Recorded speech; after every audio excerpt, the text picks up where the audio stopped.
Hey everyone, it is Jim and Nikki, and we are keeping it real. Hi Jim, Hi, how's Nikki. Good afternoon, everybody.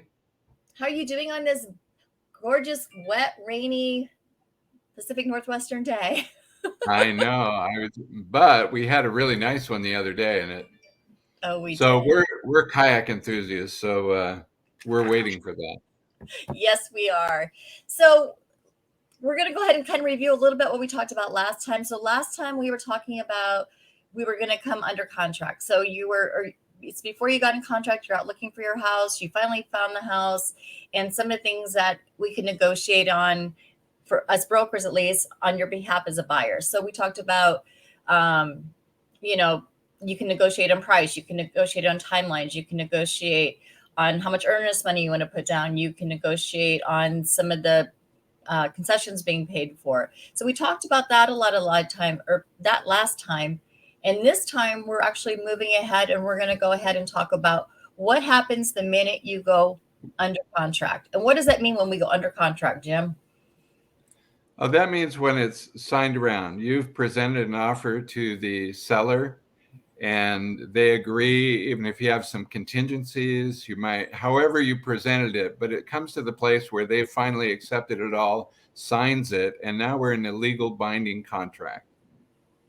Right. We are in a legally binding contract. And so we do have Carrie Selby with Fairway Independent Mortgage joining us today. Hi, Carrie. Thank you for joining us again. It's always a pleasure to have you. I'm Hi, back, and it Carrie. looks like you're in Hawaii. I wish I was in Hawaii with warm weather. This is in Hawaii. This is actually, it's in Los Cabos. And actually, I actually Oh, was very lucky enough to go here. It's the one and only Palmilla. It's beautiful.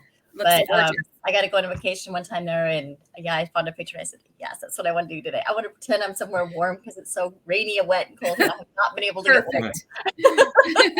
Perfect. So we're talking about what happens when we're under contract, and as Jim just explained, um, once you're under contract, you are in a legally binding contract. So there's things that you have to do, and if you don't do them, then you can breach the contract. So if you breach the contract, you could have your earnest money taken away. You could get sued.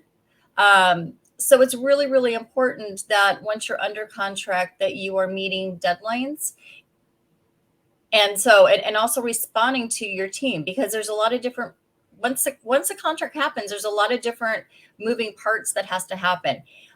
You've got your title and escrow, which is one of them, and they're going to be sending information. They need to verify who the players of the game are, and that means the buyers and sellers, and make sure everybody's legit. And so they're going to be sending out requests to verify personal information, and you need to respond to them. And if you wait, that could push your closing back date. On the other side of it, as brokers, I mean, sometimes we've got little like addendums that need to be changed or something like that. And we need to have those signed right away to get back so we can get them to the parties that need to. So you might get it from us, or at the, like when you first start the process is once you get underneath contract, especially if you're in where you're getting a loan, one of the first thing is the application process. And you have 5 days typically.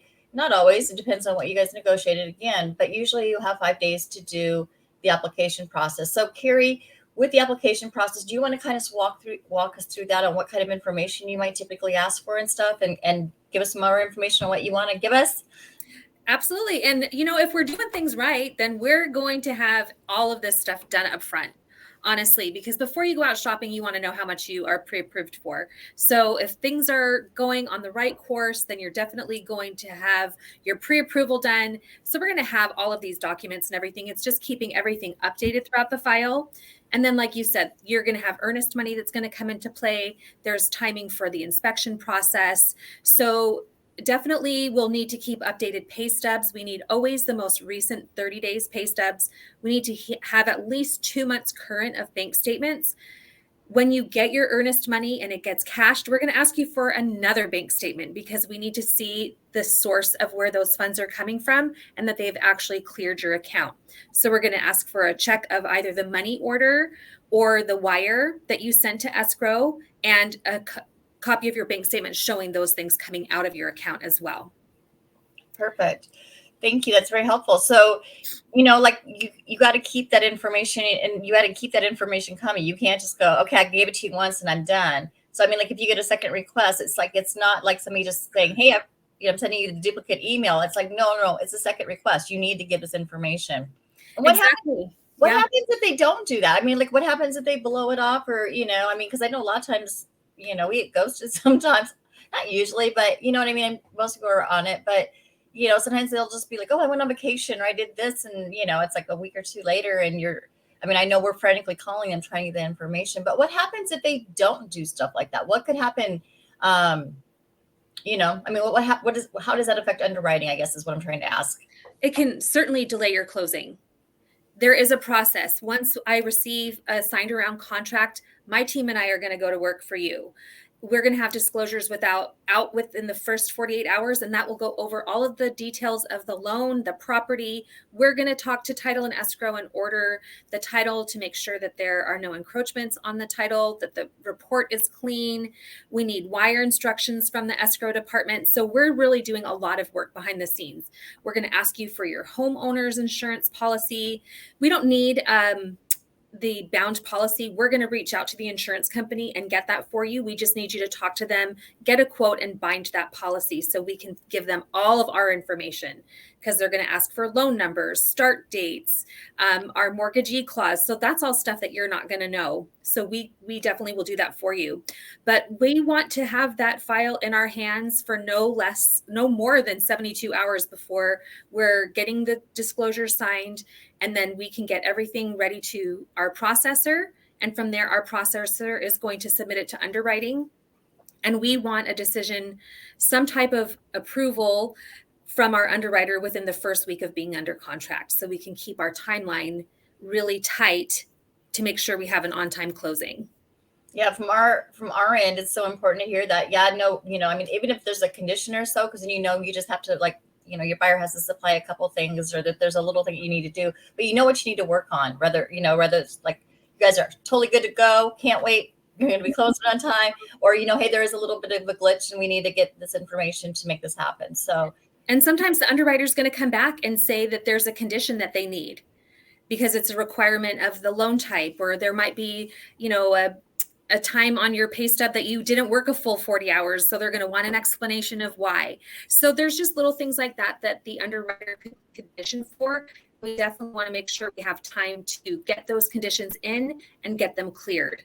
And we're also ordering the appraisal, which I know you were touching on as well. Those can sometimes take, during the busy times, they were taking 2 and 3 weeks to come back. They do. We're not seeing that now. We're seeing about 7 to 10 day turnaround. That's not always normal though. Yeah. So, I mean, like I said, there's a lot of moving parts, and and we try to make it look so easy. I know everybody goes, the easiest job of your real estate broker. It's like, no. We're in the back trying to manage all this stuff and make it all happen. Jim, for instance, like with your buyers, how do you organize yourself? What do you do? I mean, like, how do you work with your buyers? Well, this a good question. I was going to mention this because when, a few years ago, when Niki actually sold me my house, she sent me a timeline, and didn't only just send me the timeline, but almost every day I got a little note. Have you done this, or how you've done that? I think that comes from having 6 kids. But it was very, very helpful. And I've adopted that myself because it was very, very helpful as a buyer to know what I needed to get done. And if there was something, and she was right on top of it. So there's things, Carrie, that you're asking for, but there's things that your realtor too can be right on top of. And that's why actually I went with the company that we did, was she was so on top of it and so organized, and it made it very, very easy for me. But it's also extremely important. I mean, we're coming down the home stretch. It's like you're rounding third base coming home, and everything needs to flow and come together. And so Always just organization and communication. There's always that glitch though, and like you said, you just never know. But usually they're pretty solvable, and usually it just takes all of us working together to do it. And I was asked a long time ago. It's like, well, are you working? I mean, like, I'll refer a lender out. I mean, especially because I've got some lenders I love, and that I know they're on top of it. And Carrie's one of those, and it's because she communicates. She keeps me notified of what's going on. I mean, she doesn't tell me my buyers all their financial information. I don't want to know it. but she does, but she is very good about communicating, say, this is, we have this glitch come up there. They need to get this information. Can you reach out to them to do that? And that's where we really work together. We really make things happen because, again, that timeline is so important and making sure that stuff is done. So if I can, Nikki, mention this too, that in this whole process, I think for a realtor, it's important to build a team. Carrie is a part of that team on the lending side, but there's the inspectors, the appraisers, the plumbers, the electricians, all the people that could play a part in this, and they need to be available. And so we as realtors work on building a team. This isn't just a realtor, it's the whole team that we build around us that is important at this time, at the closing time. Exactly. 100%. I call you guys my real estate partners because we have to work together to get it closed on time. We're working with such a short time frame, 30 days to loan somebody $400,000. That's a big feat. So as long as everybody's working in conjunction with one another and you as a borrower are providing information in a timely manner, we're going to be able to stay very easily within our time frame. So we've been talking a lot about time and signing things on time and getting things done on time. But there's also some other things that buyers can do or not do that can really, really, really, really mess up a transaction. Yeah. Carrie, I'm going to go ahead and go to the next slide, and I'm going to let you go ahead and take this one away because we've all heard horror stories. I mean, some of them are so bad. I mean, people get engaged during Christmas and they'll go out and buy their girlfriend, they'll put an offer in the house and, get in a contract and go out and buy their girlfriend an engagement ring. Is that a smart thing to do during that time usually? Or, I mean, no. And, we touched on some of the do's earlier. Do keep me updated on everything. Keep your original copies of your earnest money check. We're going to have all of your current bank statements, pay stubs, like I touched on earlier. One of the don'ts is definitely do not open any new credit during this transaction. We pull a credit report at the beginning, but we're going to do a refresh at the end. So anything you do within that time frame is going to show up on a credit report. And if your ratios are real tight and you're just barely qualifying for a home, it could make it so you absolutely could lose a home. We've seen people buy cars, buy boats. Don't do that. So if I'm renting though, let's say I'm renting though, and so I'm moving from a really small place into a much larger place, or, way bigger than what I have anyway. I'm going to need furniture. So it's not okay to go buy furniture? No. Wait to do all of that until after, because honestly, you want to be in your home anyway and measure to make sure the furniture is going to fit. Everything requires patience with this process, and you're going to be so excited and anxious to get into your home, but there will be time once you get in to do all of the things that you want to do, and there won't be the time crunch. Please don't open a Ashley Furniture account or anything like that during the time that we're going through this process, because it could definitely adversely affect your loan. So what about closing accounts? I mean, because that affects your credit too, right? It does. Leave everything the way it is. Don't open anything new. Don't close anything you already have in existence. So it could drop credit scores. Like I said, we do a refresh, and a lot of your pricing for your interest rate is going to be dependent on your credit score. So if your credit score dips dramatically, we're going to lose out on that pricing. We actually have to go back in and relock at a different rate. Wow. Okay. So you don't want to do that. Correct. All right. What else should I not do? I think that's, also don't quit your job. We've had people switch jobs at the end. Like, it would be different at the beginning if you told us, I have an offer letter from another company and we base your approval on that offer letter for the new company. But please don't quit your job, change jobs, anything like that. I just heard on one of my, I'm on a whole bunch of Facebook, real estate groups, and somebody was just talking about, they said that the person quit their job and took out an $80,000 loan. So what do you think that did to the house that they were going to get? It was gone. Oh, wow. Yes. Oh, yeah. What about bank accounts? Like, what happens if I get in a fight with my bank account? I mean, I decide I hate this bank and I want to go to this bank. Is that okay to do if it transfers everything over? And No, because we source the money from the current bank account that you had. And so any type of major money movement really puts up red flags that there could be fraud being committed, money laundering, things like that. So leave all of your accounts as they are. Do not make any large deposits into your bank account. So nothing more than what your normal paycheck would be. If you just have mattress money, please don't deposit that. We don't want to see big accounts or big deposits in your account. If you have gift funds from a family member, we're going to source that too. We're going to ask for bank statements from them to show where their money is coming from. We just have to be very particular because in the past, people were using home purchases to launder money and make it clean. so I've got a question about the gifting because I know that you can get gifts from family members. Is there a time, like, should they do it right away? I'm like, hey, I'm going to go buy a house. So they just drop a big chunk of money in your account?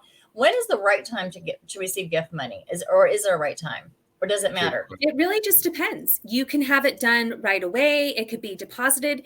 Really, the easiest thing to do is have the person who's gifting the money wire the funds directly to escrow. We're just going to ask for the bank statement showing where the funds are coming from, but it really avoids a huge paper trail of the person wiring the money to you and then you showing the deposit in your bank account. So it avoids kind of the middleman, and it makes it much easier if it's just done directly to escrow. Okay. And if there are excess funds, you're going to get a refund at the end. Okay. What happens if somebody needs you to co-sign on a loan? Like, let's say, like I'm going to go buy a new house tomorrow. I'm under contract. Everything's going well. And then my son comes up and says, Mom, my car broke and I need a new car. Can I do that? No No. new debt.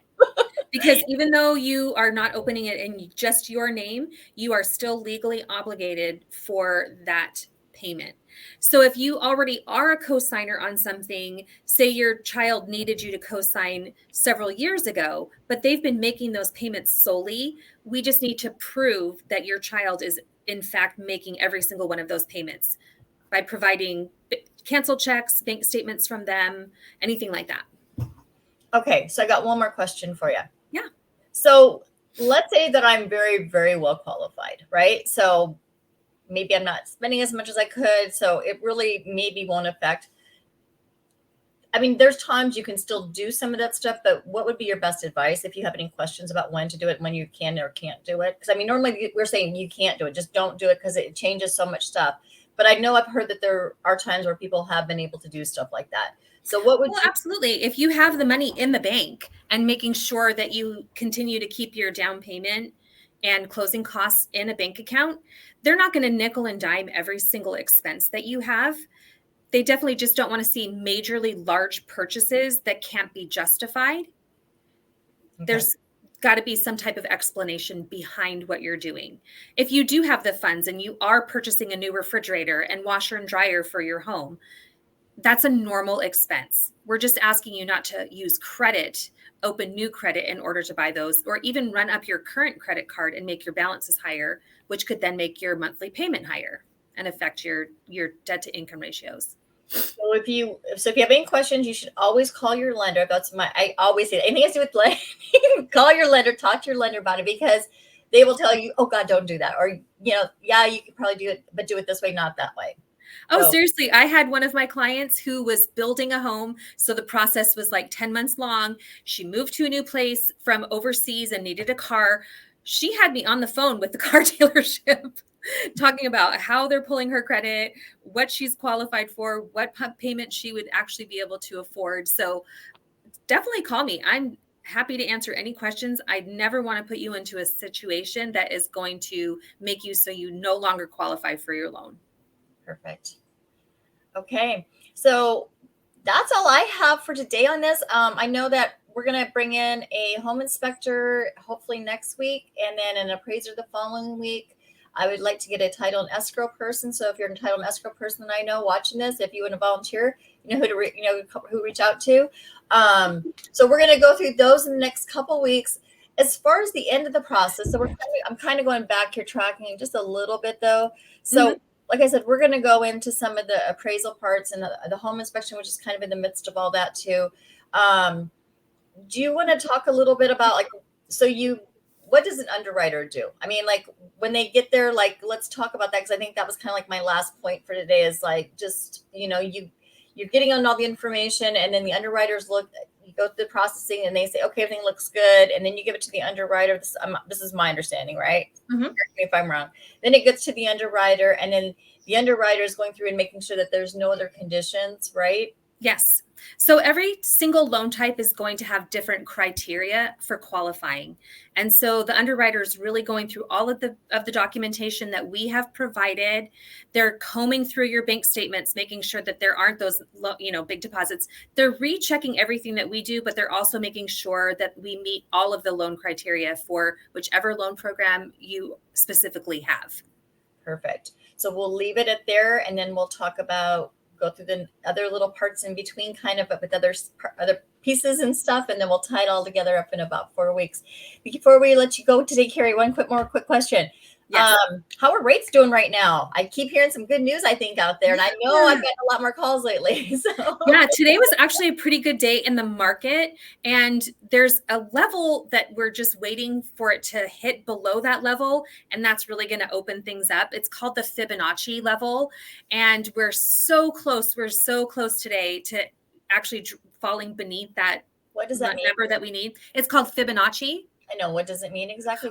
It means that once that happens, then we're going to definitely see a decrease in rates because we kind of touched last week on how the 30-year mortgage-backed securities and then the 10-year both correlate with one another. The numbers were really good, but they're telling us circle May 10th on the calendar because May 10th, the CMI numbers that are going to come out or CPI numbers that are coming out are really going to determine whether those rates are going to drop as significantly as we are predicting them to. So May 10th is a huge day of, that predictor. All right. So circle calendars, guys. Carrie, thank you so much. I want to be respectful of your time because I know you've got another meeting to go to. Yes, thank you so much for joining us. It's been a pleasure as always. Yeah. Thank you, Carrie. And hopefully we'll see you back next week and you can give us another update and say hi to Scott, who's going to be doing our home inspection thing. So, right. Well, thanks again for having me. I always have a great time. Great. Thank you, everybody, for joining. Keeping It Real with Niki and Jim. It's been a pleasure. Thank you. Bye. Bye. Bye-bye.